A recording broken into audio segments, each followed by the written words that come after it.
Okay guys, so in today's special what we're going to talk about is we're going to talk about some anime, an anime that's important to me because I'm a massive anime fan. Like I'm guessing a few of you guys who are listening to this are, or if you've clicked and listened to it. So in this, what I want to do is just talk about just something that's been on my mind for a little bit, and I just felt let's just have a little discussion and see what you guys think, and just give you my opinion on what I think about these things. The thing I want to talk about today is, are live action adaptations ruining popular anime's legacies, and will it harm them in the future?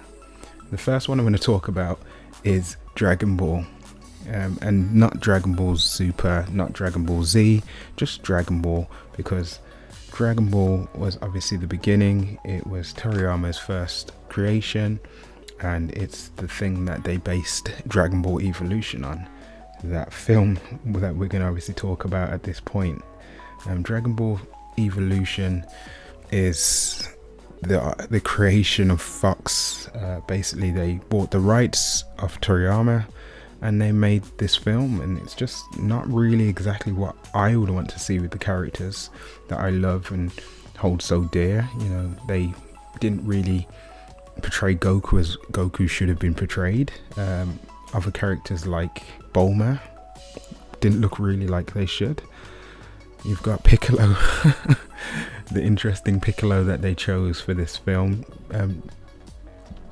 acted by James Marsden, and it's just a different type of film to what I kind of was expecting to have. It's just really different.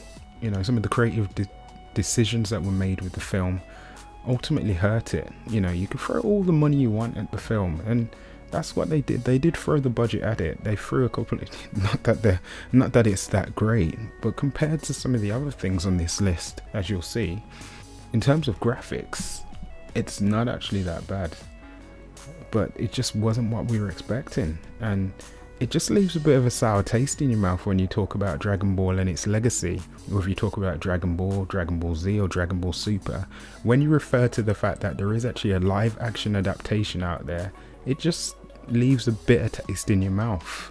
And that's ultimately what I want to talk to you guys about. Just, are these live action adaptations hurting the franchise? Because ultimately I think they are, and that's kind of the purpose of what video is about. So the other one I want to look at as well is Attack on Titan, another popular series that they've made into a film.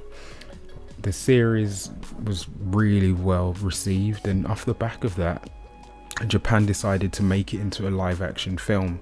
Now the marketing for it made it appear like it was going to be so amazing, so good, and it had potential to probably be the best anime adaptation we've seen. All the pieces look right, you know, when you look at the characters and the way they've put everything together, it just looks great. You know, it does look visually really cool, and that's one thing you can't fault them. They'll try and make it look as authentic as they can, but with the budget that they have, that's where ultimately the problem's always going to come, is that they don't have the money that Hollywood have to make these films, and that's the problem. And that's ultimately where the problem seems to be from both ends.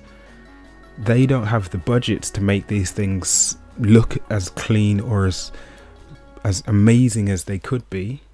And then on the other end of that, you've got Hollywood, who have got all of the money, but just creatively aren't making things that look that good or that interesting, or even feel or look like any of the stuff that you're fond of. It's popular, and you know that you hold so dear in your heart. And that's kind of the sad part about all of this. The next one we're obviously going to look at is the fact that Japan has also just made a Full Metal Alchemist film, which could be really good, but as of recording and while I'm doing this, they haven't released it.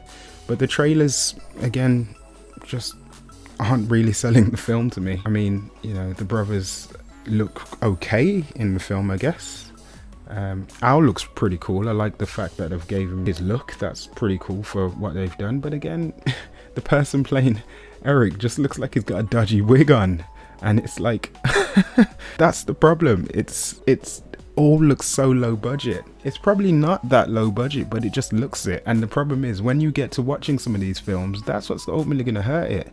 We're watching these films waiting to see some of the characters that we love, and by the time we get there, we're so disinterested by the way that they've made them. Whether that's because they haven't put any love into it, or whether they've tried and it just hasn't worked out, as in this case.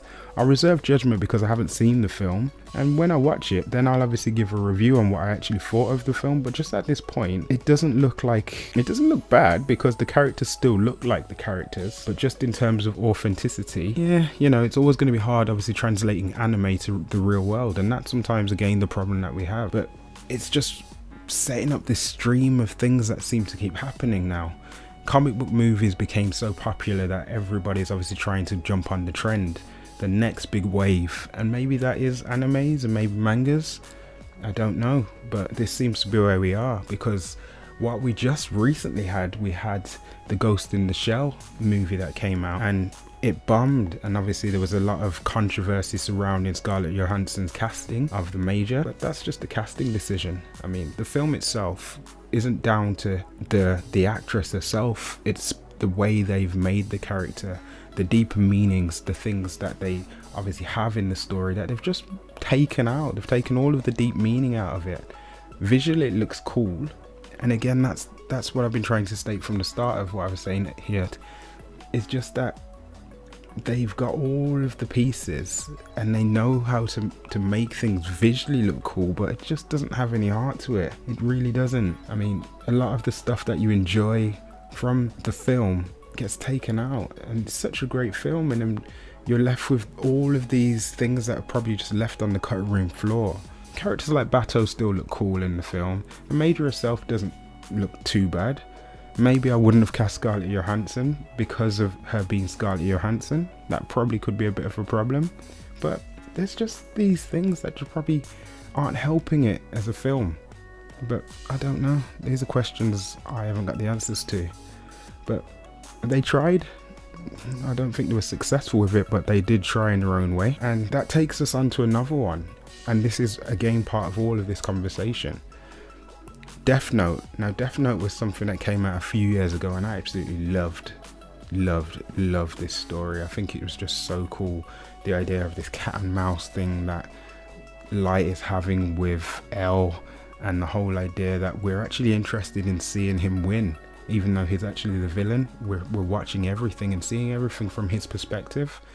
And the fact that they make this character so likable, but at the same time unlikable, it makes it such a interesting piece of anime to watch, and you can go back and just rewatch it. So if you haven't caught up with this and you're unfamiliar with this particular one, I'd certainly encourage you to go and watch it. But again, this also had the anime treatment, this live action treatment I should say, because they did a Japanese version of it, and the Japanese version was quite faithful to the actual story. The way that they portrayed the characters, the fact that they had L in there, and the guy who played him had captured all of the mannerisms, was really cool. But what's happened now is Netflix have gone and made their own US remake of the popular anime, and again, because of some of the casting choices, this again has fell into that thing of, oh, they've cast these actors, and oh, there's race issues and all of this other stuff that gets kind of lost in there when they're obviously looking at the film. That isn't again the biggest problem, because where do we draw the line with what we think of how somebody should do this stuff creatively? It will just be what it is. If you enjoy it or you're not going to enjoy it, it's how they treat the characters. Sure, I'd love to see more authentic takes, you know, with a bigger budget, but that's kind of what Japan did, and largely with the Japanese version I was quite happy with that. Sure, it looks a bit cheesy in places with the effects and probably the budget that they had, but largely it was done okay. It was done quite faithfully. This Netflix version, I reserve judgment on this one as well, because I don't know what it's going to be like. I'm waiting like the rest of you guys out there. I just want to see what they do, but I'm not inspired by the choice of casting for Light. because it goes against everything that you know about the character. The character himself is meant to be likable. Girls are meant to find him quite attractive. His father's a police captain, so he's meant to be quite athletic in build, and obviously all of these things are set up, but the guy that they've got to play him doesn't really exhibit any of those traits. That's probably where the problem comes in regards to casting on that. The person who's playing L, I'm not sure about the decision to give him a big black hoodie and cover his face like he's a ninja. That's a bit different, but that's the route that they've gone down with how they've tried to do this for some weird reason. So I'll see it, but again, some of the creative decisions, this is what I mean, when they go too far away from the source material, that's where people's problems come from, because you're changing things that they recognize and they know, and ultimately it could hurt the project long term. But I'll reserve judgment until I see it. The next one we want to talk about is Bleach, because Bleach has also just received the live action treatment. Now, Bleach is an interesting one because I remember reading this from the start and obviously watching the anime. Now, Bleach didn't finish very well, but it started very well. So this one's got my attention because of that.